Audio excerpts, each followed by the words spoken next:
Hi, Open Spokes. Happy Sunday. Today I want to do a little reading response. I had an opportunity yesterday to read Scott McCloud's blog, and he was writing about his frustrations with some of the comments that Diane Ravitch had made about technology and education. And I agreed with a lot of what he had to say, and I generally like his blog, which is called Dangerously Irrelevant. And I follow him on Twitter. I think many of you probably do too. But yesterday, his comments about what Diane Ravitch had to say about educational technology, he was frustrated that a lot of times she's dismissive of the idea that ed tech has a role in meaningful school reform.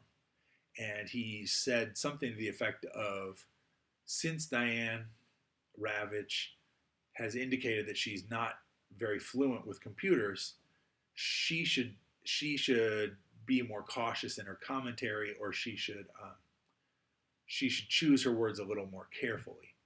And that was the thing that I disagreed with. So first of all, I think it's important to kind of just stop and name the learning opportunity that was there for me, because I kind of dove back into Twitter after a little bit of a hiatus for me. I was really intrigued to see this kind of debate between experts popping up, although they weren't engaging each other in real time or, synchronously. But the idea that they were, these ideas were in conflict, and both of these bloggers were accessible to me, was exciting to me, and I think it speaks to some of the implementations we might expect to see in classrooms, where we would have access to divergent viewpoints. So that was kind of the mindset I took into, reading one really popular blogger's criticism of an educational expert. And I was excited to see that his blog had generated so many comments and people were interacting with him as an author. And I weighed in a little bit in commentary today, just saying that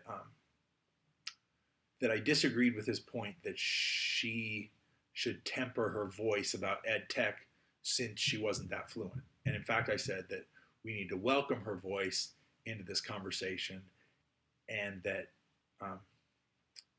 although she might be something of a technophobe when it comes to, working with Web 2.0 tools or whatever, that those types of educational leaders are very important to bring to the table, and that we don't want to engage in conversations only with people who agree with us, and that we just want to be careful of sitting in echo chambers, and that these divergent viewpoints are important.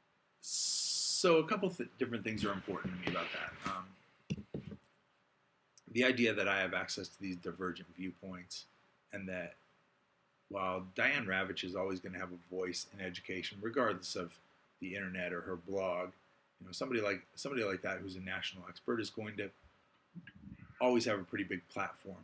And somebody like Scott McCloud probably would also be a leader regardless of digital technologies. But the online nature of their discourse and the participatory nature of it that invited people to comment on McCloud's blog, and the idea that I could decide on a Saturday to get back into Twitter and just take a look at a few blogs and comment, and then I can get a response from the author. To me, that speaks to the kind of transformation that is taking place all around us in terms of access and online discourse. And it also does speak to some of the transformation I think that could be taking place in our classrooms to encourage students to access experts and authors and engage in critical discourse. So those are my reflections, and again, I'll make sure I share Scott McCloud's blog post address in the description. So happy Sunday, and I look forward to your comments and to hearing from all of you.